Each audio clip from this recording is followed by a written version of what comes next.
안녕하세요. 반갑습니다. 이번에는 하나님의 극렬하심을 닮은 성품 가운데 25가 자비에 관해서 함께 말씀을 나누고자 합니다. 요나서 3장 1절에서 10절 말씀을 중심으로 하나님의 극렬하심과 자비에 관해서 우리가 함께 배우고자 합니다. 우리가 하나님의 성품을 알아가고 닮아가는 그런 여정 가운데 여러분 하나님을 더욱더 깊이 이해하고 우리 일상에서 그 하나님을 닮은 삶을 살아내는 저와 여러분이 되기를 원합니다. 자, 그러면서 오늘 본문 말씀을 통해서 우리에게 주시는 부분들을 함께 나누고자 합니다. 먼저 요나서, 여러분 요나서 너무 잘 알고 있는 말씀이죠. 재밌게 들었던 말씀입니다. 요나서는요, 기원전 8세기경에 이스라엘 선지자 요나가 아시리아죠. 수르 니느웨의 심판을 선포하라는 하나님의 명령을 받습니다. 하지만 이 요나는요, 하나님의 말씀에 온전히 순종해야 됨에도 불구하고 그 마음에 불편함이 있습니다. 왜냐하면 니느웨는요, 굉장히 잔인했고 또 폭력적이었고 악행으로 악령 높은 대도시였기 때문에 특히 북이스라엘에서는 너무너무 적이었습니다. 그래서 처음에 그 말을 들었을 때 니느웨로 가야 되는 그 요나가 어떻게 합니까? 다시스로 반대로 도망가 버리죠. 그래서 여차저차 하면서 큰 풍랑을 만나고 큰 물고기 뱃속에서 하나님 앞에 다시 한번 순종함으로 결국엔 하나님의 뜻대로 니느웨로 향하게 됩니다. 그의 메시지는 아주 단순했습니다. 니느웨의 심판이 일어나는데 40일이 지나면 니느웨가 심판받고 무너질 것이다. 이 메시지를 듣고 놀랍게도 니느웨 사람들은 요나의 말을 듣고 온 백성과 짐승들까지도 하나님 앞에 철저하게 회개하는 모습을 보인 것이 바로 요나서의 말씀인 것이죠. 하나님께서는 우리가 생각하는 것과 훨씬 더 많은 사랑과 자비의 마음을 가지고 계십니다.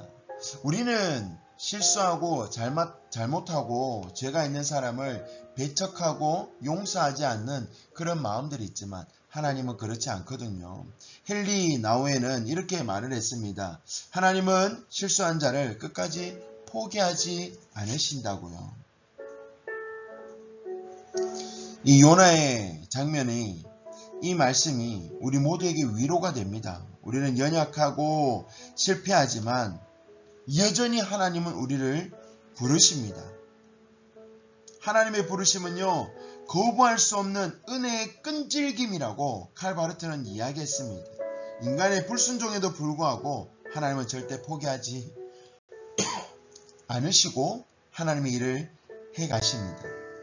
결국 요나에게 두 번째 순종의 기회가 주어졌죠. 하나님의 요나에게 두 번째 기회를 줍니다. 불순종했던 요나에게 하나님께서 다시 그를 불러주셨고 니느웨에도 심판 대신 회개할 기회를 주셨습니다. 그러면서 이 요나는 한 번의 실수 이후에 하나님의 부르심에 이번에는 순종하여서 니느웨로 가게 됩니다. 그리고 하나님의 메시지를 전하게 되는 것이죠. 그의 짧은 설교로 인해서 강력한 영향력이 발휘되었습니다. 어디에서요? 니느웨에서요. 사람들이 즉각적으로 금식하고 베옷을 입고 짐승들까지도 하나님 앞에 회개하며 나아갔습니다. 이것은 외적인 표현뿐만이 아니라 그 악한 길에서 돌이켰다라고 말하는 것은 내적인 변화도 포함한 것이죠. 결국 그렇게 하나님 앞에 돌이킨 니느웨를 하나님께서는 어떻게 하십니까? 뜻을 돌이키사 재앙을 내리라고 하신 말씀을 내린다고 하신 그 말씀을 거두시고 재앙을 내리지 않는 하나님의 자비하심을 우리는 바라볼 수 있는 거죠. 하나님께서는요, 우리를 끝까지 붙잡아 주십니다. 슬픔과 연민, 안타까움, 그런 마음들을 하나님께서는요, 불쌍한 자들, 분별하지 못하는 그 니느웨 12만여 명의 사람들에게 그 마음을 가지고 있는 겁니다. 여러분, 하나님의 자비하심이 이 요나의 말씀을 통해서 저와 여러분에게 다시 한 번 더 그 사랑과 자비하심이 깨달아지는 은혜가 있게 되기를 원합니다. 그런 하나님의 자비하심은 우리가 앞에서 긍휼하시면서 한번 다루었는데 라함이라고 하죠. 히브리어로 라함이라고 하는데 이는 어머니의 자궁에서 유래된 단어인데 깊은 사랑과 그리고 연민의 감정을 내포하면서 이 속에서부터 가지고 있는 그 마음인 것이죠. 그런 감정적인 그런 마음과 행동으로 이어지는 긍휼이 바로 라함입니다. 그리고 신약으로 오면서 엘리오스라고 하는데 적극적인 도움과 행동을 동반한 그 긍휼이 바로 이 엘리오스, 신약으로 넘어오면서 자비라는 거죠. 자비는 단순한 감정이 아닌 행동으로 옮겨지는 하나님의 마음입니다. 신학자 존 스토트는 이렇게 말했습니다. 하나님의 자비는 고통받는 자와 함께 눈물을 흘리는 것뿐만 아니라 그 눈물을 닦아주려 손을 내미는 것이다. 존 스토트가 그렇게 말을 했습니다. 자, 우리 성경 안에서도 그런 자비의 예들이 있습니다. 선한 사마리아인과 그리고 다윗 그리고 예수님의 많은 치유 사역들이 우리에게 보여주는 자비의 모습들인 것이죠. 강도 만난 자를 도운 사마리아인의 행동을 우리는 이야기를 통해서 알 수 있습니다. 사회적 장벽을 넘어서 실천적 자비를 보여준 바로 그 본보기인 것이죠. 또한 다윗은 어떻습니까? 자기를 죽이려고 하는 그 사울 왕에게 여러 번, 2번이나 살릴 기회를 죽일 수 있었지만 살려 주었죠. 사실 원수에게 긍휼을 베푸시는 그 하나님의 마음을 누가? 다윗이 보여준 것입니다. 예수님은 많은 사람들을 불쌍히 여기사라는 표현과 함께 자비를 실천하셨죠. 예수님의 모든 자비하심의 행동들을 우리가 성경에서 볼 수 있습니다.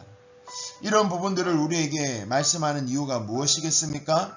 우리가 자비를 베풀며 살기를 원하는 거예요. 첫 번째는 모든 자비는 하나님으로부터, 하나님의 본성으로부터 시작되었음을 인정하고 하나님의 자비를 경험하고 이것을 깨닫고 우리 속에 이 내면화 내 속에 하나님의 자비하심을 깨닫고 품어야 된다고 하는 거죠.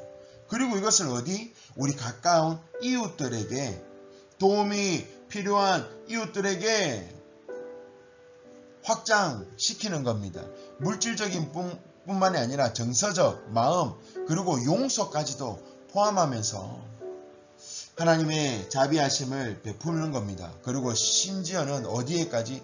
궁극적으로 원수에게까지 우리를 미워하고 실질적으로 우리를 적대시하는 사람에게까지도 하나님의 완전한 자비를 반영하는 그런 우리의 모습을 하나님께서 원하신다는 것입니다. 여러분, 그렇게 하나님께로부터 온 이 자비를 우리가 적극적으로 실천하고 그리고 또 용서하고 사랑하는 그러한 마음이 저와 여러분에 있게 되기를 간절히 원합니다.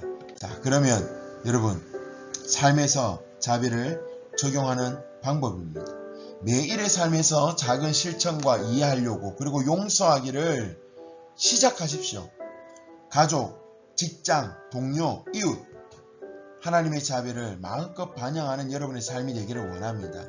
그리고 어려움에 처한 이웃 그리고 약자들에게 우리가 실질적인 도움을 함으로써 우리가 하나님의 자비를 삶에서 적용할 수 있는 거죠. 그리고 궁극적으로 여러분 스스로에게도 긍휼을 베푸는 은혜로운 태도가 필요합니다. 너무 우리는 지금 이 땅을 살아가면서 완벽주의와 그리고 또는 심각한 자기 정죄에서 벗어나 하나님의 은혜 안에 있어야 되고 그 은혜 안에서 우리는 더욱더 성장할 수가 있는 겁니다. 결론을 내겠습니다. 하나님의 긍휼하심을 닮은 자비의 삶을 우리가 살아가야 될 줄 믿습니다. 요나서의 결론은 우리의 그 편협함보다는 훨씬 큰 하나님의 자비하심을 우리에게 보여주고 있습니다. 니느웨를 살리신 그 자비 오늘도 우리에게 흘러 들어오며 우리를 통로 삼아 세상으로 흘러가게 되기를 원합니다. 하나님 앞에 자비를 경험하고 그 자비를 실천하는 저와 여러분 되기를 소망합니다. 이번 한 주간도 승리하시고 주 안에서 늘 살아내는 믿음과 용기와 은혜가 있게 되기를 축원합니다. 다음 주에 뵙겠습니다. 여러분 안녕.